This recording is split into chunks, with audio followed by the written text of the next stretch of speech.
Bali ang una nga nating pag-usapan itong pagkiklaim nila Luffy at Eustass Kid na sila daw ang tatalo kay Kaido. Nakita naman natin kung gaano sila nagtatalo, kung sino daw ba sa kanilang dalawa yung tatalo kay Kaido. Dagdag pa nga dyan yung mga grand entrance na ginagawa ni Oda sa dalawang to. Tingin ko ini-exercise na ni Oda itong mga kaisipan natin sa ganitong idea na oo, si Luffy or si Eustass Kid nga talaga ang papatay kay Kaido. Pero kung matatandaan nyo guys hindi nga pumapatay si Luffy ng mga nakakalaban niya. During nga sa isang SBS, sinabi na rin ni Oda kung bakit hindi pinapatay ni Luffy yung nakakalaban niya. Sinabi nga niya dito na ang pagkatalo nga daw at pagsira sa paniniwala ng nakakalaban ni Luffy ang mas magandang way ng pagkamatay kesa sa aktual na papatayin sila.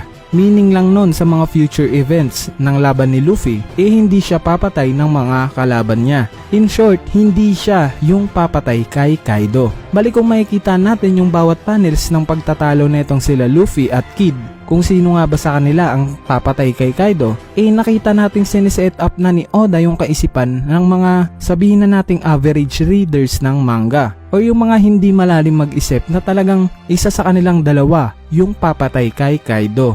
Kung napansin nyo, ganyan kagaling si Oda na mag-mind games sa ginagawa niyang series na One Piece. Ngayon, tingnan naman natin yung sinabi ng producer ng One Piece na si Shimizu. Sinabi nga niya na alam na daw niya yung mangyayari at katapusan netong Wano Arc. At sinabi nga rin niya dito na magiging nakakagulat or surprising nga daw yung mangyayari dito. So what if si Luffy nga yung makakatalo kay Kaido para hindi naman maging pangit yung kalalabasan ng Wano Arc? Pero what if si Zoro naman yung makakakuha ng final blow? Or in short, siya yung papatay dito. Dahil 100% talaga na naniniwala ako na si Zoro talaga yung papatay kay Kaido. Nakita naman natin yung mga foreshadowing na ginagawa ni Oda. Mula nga sa tigre na nagpakita noon sa Wano na may resemblance kay Zoro, which is tiger nga rin yung nagre-represent sa katauhan ni Zoro based sa cover page na to. Yung pagiging magkamukha nila ni Ryuma na in fact nakapatay nga ng dragon during sa time niya. At hanggang sa Chinese mythology na ang tiger nga ang mortal na kaaway ng dragon. So possible para sa akin na si Zoro talaga ang papatay kay Kaido. Pero si Luffy ang tatalo dito. Sa pamamagitan ng ganyang idea, hindi ma-outshine ng ibang Straw Hat member itong bida na si Luffy. Pero we will take credit sa pagpatay ni Zoro sa dragon na si Kaido.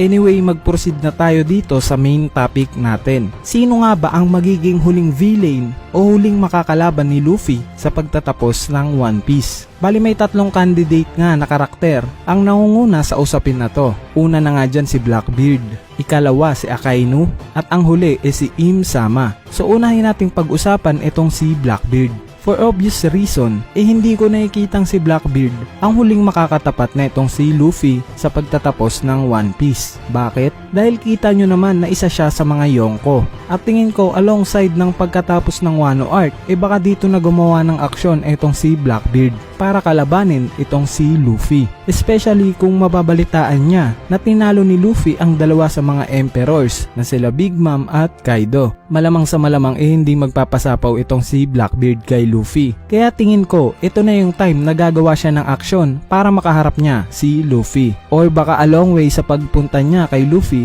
makakaharap niya si Red Hair Shanks. And ang pinakamaingay nga na usap-usapan mapapatay nga daw ni Blackbeard itong si Shanks. Bale sa usapin na yan, medyo agree ako dyan na hindi. Agree kasi oo nga naman, magiging dagdag fuel or motivation yon kay Luffy kung magkataon na mapatay ni Blackbeard etong si Shanks. Hindi naman ako agree kasi halos misteryo pa nga rin sa atin hanggang ngayon kung gaano nga ba kalakas etong si Shanks or kung ano ba yung kakayanan niya. Kaya parang medyo nakakabitin lang kung sakaling papatayin agad siya ni Oda in the future. Anyway, mapunta naman tayo dito sa second villain at ito nga si Akainu. Siya nga ba yung huling makakalaban ni Luffy? Basically hindi ko siya nakikita as huling makakalaban ni Luffy. Simula nung nalaman natin na meron palang Im Sama na nag-i-exist. Pero nung nakita nga nating lahat yung tattoo netong si Akainu sa braso niya na parang may espada na sabi ng iilan nagsisimbolize daw sa sword. Nagdalawang isip na kagad ako. or para sa akin 50-50 for short, na si Akainu ang huling makakalaban ni Luffy. Kasi ang idea nga dito sa pagiging huling villain ni Akainu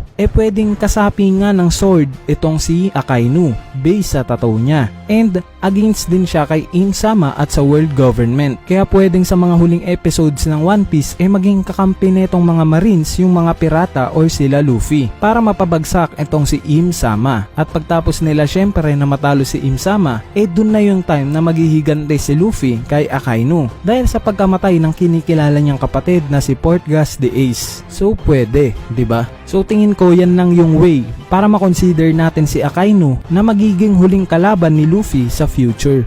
Bali mapunta naman tayo dito sa pinaka-misteryosong villain sa One Piece ngayon, at ito nga si Im-sama. Para sa akin itong si Im-sama ang may pinakamataas na possibility na magiging huling villain kaysa sa una kong dalawang nabanggit. Kung sinusubaybayan nyo nga yung mga last videos ko, lagi kong ang pinaglalaban na si Im-sama talaga yung magiging final villain para kay Luffy. Kasi logically speaking, si Luffy nga hinahunting niya ngayon yung mga Yonko para patumbahin, which is kabilang sa listahan niya si Blackbeard, 'di ba? Yung mga marines naman possible na makakalaban ni Luffy once na mag-a-attempt na siya na pumunta ng Merejoa or kalabanin si Im-sama. Kasi syempre, papayag ba yung mga marines na makakaapak tong mga pirata sa Merejoa? Di ba hindi? Bali ang magiging main force ng marines para depensahan sila kagaya nung nangyari nung Marineford War. Dito na pupunta yung iba't ibang marines at si Akainu mismo para pigilan yung balak ng mga pirata. Kaya highly possible na si Im-sama talaga yung makakalaban ni Luffy sa huli. And ang isa pang ang reason kung bakit si Im-sama ang huling makakalaban ni Luffy yung goal ni Luffy o yung pangarap niya. Di ba pangarap niya ngang maging hari ng mga pirata? Syempre para maging hari siya ng mga pirata,